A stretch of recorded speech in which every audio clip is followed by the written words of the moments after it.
गोपालगंज में ऑर्केस्ट्रा पर पूर्व प्रतिबंध, दूल्हे के अपहरण के बाद जिला प्रशासन का बड़ा फैसला।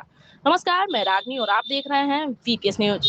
बिहार के गोपालगंज जिले से इस वक्त की एक बड़ी और सनसनीखेज खबर सामने आ रही है। जिले में 23 मई की रात एक शादी समारोह के दौरान मंडप से दूल्हे के अपहरण की घटना ने पूरे प्रशासन को झकझोर कर रख दिया है।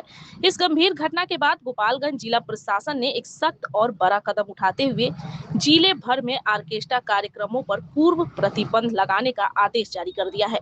सूत्रों के अनुसार 23 मई की रात एक शादी समारोह में आयोजित ऑर्केस्ट्रा और लौंडा नाच के दौरान हुए विवाद ने हिंसक रूप ले लिया। इसी दौरान कुछ ऑर्केस्ट्रा से जुड़े युवकों पर आरोप है कि उन्होंने मिलकर दूल्हे का अपहरण कर लिया। यह घटना सामने आने के बाद न सिर्फ प्रशासन की कार्यप्रणाली पर सवाल उठने लगे, बल्कि सामाजिक मंचों पर भी ऑर्केस्ट्रा संस्कृति को लेकर बहस छिड़ गई। घटना की गंभीरता को देखते हुए गोपालगंज के एएसपी अवधेश दीक्षित ने निर्देश पर जिले भर में थानों में ऑर्केस्ट्रा संचालकों की बैठक बुलाई गई।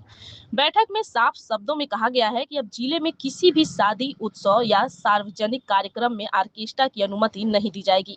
इसके अलावा सभी ऑर्केस्ट्रा संचालकों से एक बॉन्ड भरवाया गया है, जिसमें यह शर्त शामिल है कि ये किसी भी प्रकार की अश्लीलता, हर्ष फायरिंग, कानून व्यवस्था में बाधा या आपत्तिजनक गतिविधियों में शामिल नहीं होंगे।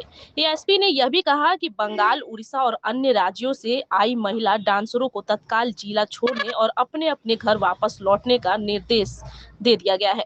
पुलिस का कहना है कि जांच पूरी होने तक ये प्रतिबंध लागू रहेंगे और किसी भी प्रकार की लापरवाही या उल्लंघन पर सख्त कार्रवाई की जाएगी।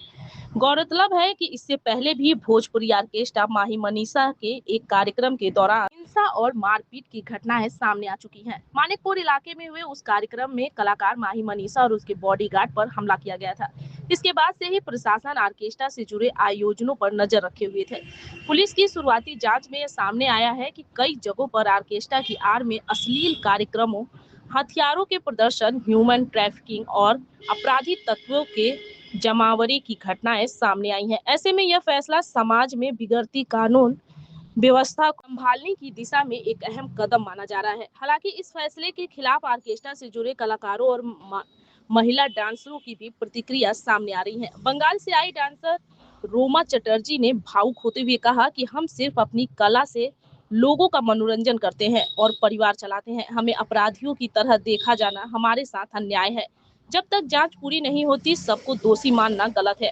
वहीं एक अन्य डांसर ने कहा कि इस बैन से उनके बच्चों की पढ़ाई, रोजमर्रा की जिंदगी और आजीविका बुरी तरह प्रभावित होगी।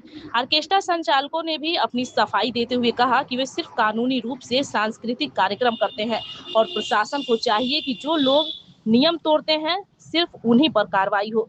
इस पर एएसपी अवधेश दीक्षित का कहना है कि हम किसी के रोजगार के खिलाफ नहीं है, लेकिन यदि किसी गतिविधि से कानून व्यवस्था प्रभावित होती है तो उस पर सख्त कार्रवाई करना आवश्यक है। जिले में शांति और सुरक्षा बनी रहे, इसके लिए यह फैसला लिया गया है। फिलहाल गोपालगंज जिले में सभी ऑर्केस्ट्रा कार्यक्रम पूर्ण रूप से बंद कर दिए गए हैं और पूरे जिले में पुलिस की निगरानी बढ़ा दी गई है।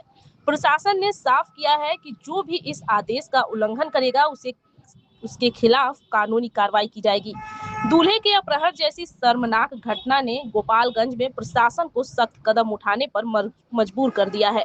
ऑर्केस्ट्रा पर लगी रोक ने एक बार फिर इस विषय पर बहस छेड़ दी है कि कला और अपराध बीच की रेखा कैसे खींची जाए। अब देखना यह है कि आगे इस फैसले का क्या असर होता है और क्या प्रशासन इस पर कायम रह पाता है। अगर आप भी इस विषय पर अपनी राय देना चाहते हैं तो नीचे कमेंट बॉक्स में जरूर दें, और अगर आपने चैनल को अब तक सब्सक्राइब नहीं किया है तो तुरंत करें ताकि आपको आगे की अपडेट मिलती रहे। धन्यवाद, मैं रागनी और आप देख रहे थे वीपीएस न्यूज।